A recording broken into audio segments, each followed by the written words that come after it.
Hello everybody, good evening. So this is Melanie working and living here in Chiang Mai, Thailand. So this is Aga Happy Farm Flower Show 2026. So the last time I came here was 2023 and then I've been waiting for them to open 2024 and 2025, but then I think they did not open for the flower show. So just now, 2026.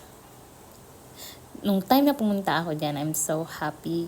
Because the last time na nagpunta ako dyan, ang first time ko na nagpunta dyan, sabi ko, hala, may ganito pala dito. Parang accidentally ko lang siya nakita sa Facebook. Honestly, may nagsasalita ako dyan, kaya lang hindi ako magkanda o gaga. Kasi nga sa dami na nakikita kong flowers, fruits, tapos mga vegetables, sabi ko, lang, ganda, hindi ko po alam kung anong uunahin ko. At saka pagsasalita ko, nabubulol na din ako. Kahit hanggang ngayon po, medyo nabubulol. Ilang voice over na tong ginawa ko, ilang beses na. Kaya lang pinapalitan ko, sabi ko, ang pangit. Tapos dito po sa part na to, na una namin pinuntahan. Hindi una pala. Pinakagitna namin pinuntahan. Kaya lang yung iba kasi may mga videos ako, kaya lang hindi ko na nilagay kasi masyado na siyang mahaba. Tapos kapag nagvo-voice over ako, sabi ko, ano sasabihin ko? yun. Tapos ayan po, sabi ko dito tayo. Pero sa una pong pinuntahan namin, dun sa may kanya, mga iba't ibang uri po, variety po ng talong. Tapos dito po, iba't ibang uri din po siya ng kamatis. Ayan, dito po mga patula naman, squash, ganyan po. Last 2023, pwede ka pong mamitas ng bunga. Pero ngayon wala po hindi pa sila nagpapapitas. Yung mga staff na po ang kumukuha. Sabi nga po ni Tito, haka-haka ni Tito, sabi niya, baka maraming nasira noon nung mga customer ang kumuha. Kasi siyempre, ikaw ba naman? Ayan po, dito po sa may part na to, lettuce po. Tapos, doon po, yan po, mga, di ba, mga bakante na, dyan po sila kumukuha ng tinitinda nila sa kabilang side. Hindi ko po nakuhanan ng video, kaya lang, sayang-saya ako dun kasi ang mura po ng mga benta nila. Alam mo yung malaking plastic, tapos may tatlong malalaking petchay, puno ng petchay. Ayun po, mga 20 baht, mga 35 pesos po dyan sa Pilipinas. Tapos kapag kumuha ka po ng tatlo, kahit iba-ibang klase na naka-plastic na mga gulay, mga 50 baht po, siguro mga 85 pesos dyan sa Pilipinas po. Ganyan po siya. Sabi ko lang, mura. Naramihan ko din po nakuha ko. Tapos kapag kumuha ka ng 6, may free ka na isa. Ganun po. Dito po, mga marigold po yan. Tapos dun sa may part na yun, hindi nakuhanan marami pong siguro dito. Pababilik ni dito. Ayan po.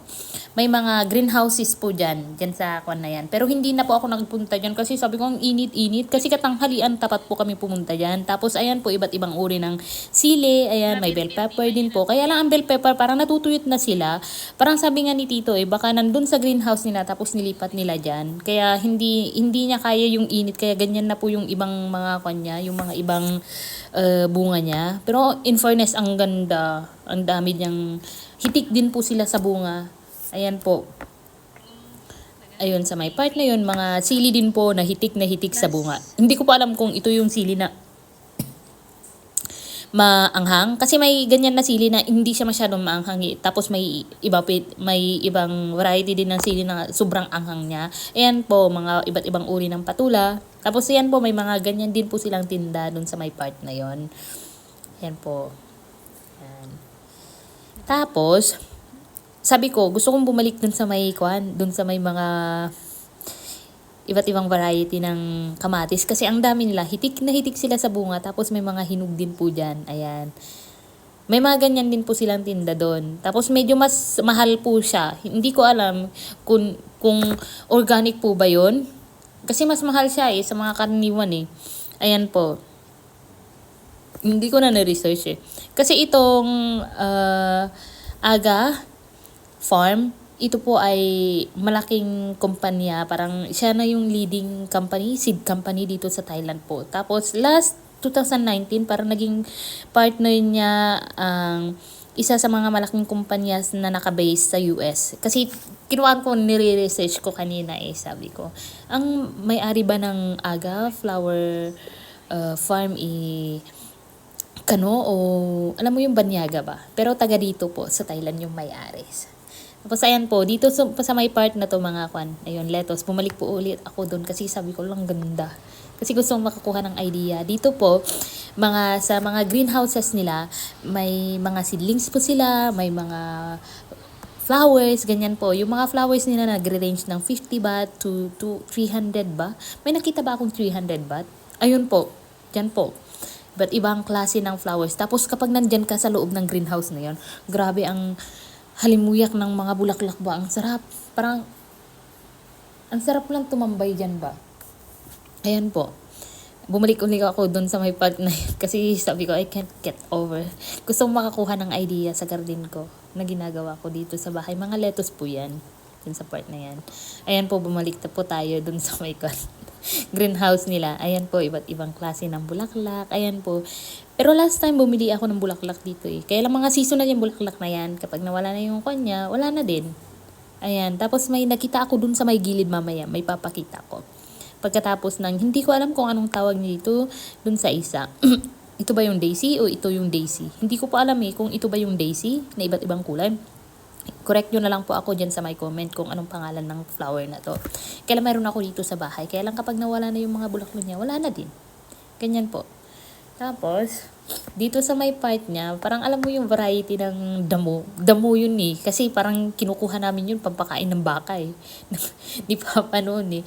Ayun o, parang sabi ko lang, tataba naman nito eh. Parang nakikita ko lang sa may mga bukid at bundok noon. Dito sa may part na saglit. Makikita nyo siya. Para siyang corn yung style niya. Pahaba. Ayan, saglit lang. Ayan, yan yun. Parang di ba may kapareho siya. Parang may na-breed na lang yan siguro no. Pinagkuhan lang niya. Ang aga po kasi parang may 200 trial plots sila.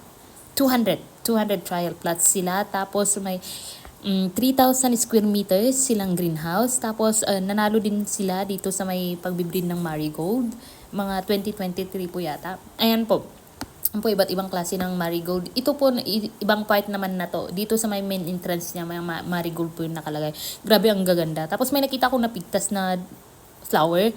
Tapos sabi ko, hala, sinasayang nila yung flower. Tapos late ko nang na-realize na may mga, alam mo yung iba't ibang lahi ng agriculturist yata yung mga yun. Hindi ko alam kung anong tawag sa kanila eh. Hindi ko nakakuan. I-check nyo na lang ako. Kaya sabihin nyo na lang. Yung mga nag-check ng mga flowers, tapos may mga kuan sila. Parang grinagraduhan nila. Yung mga yan po. Yan po sila. Chine-check nila. Tapos may mga hawak po silang mga papel. Parang chart na chinichikan o kaya grinagraduhan siguro yun. Oy, ayan po, malawak po yung kwan na yan.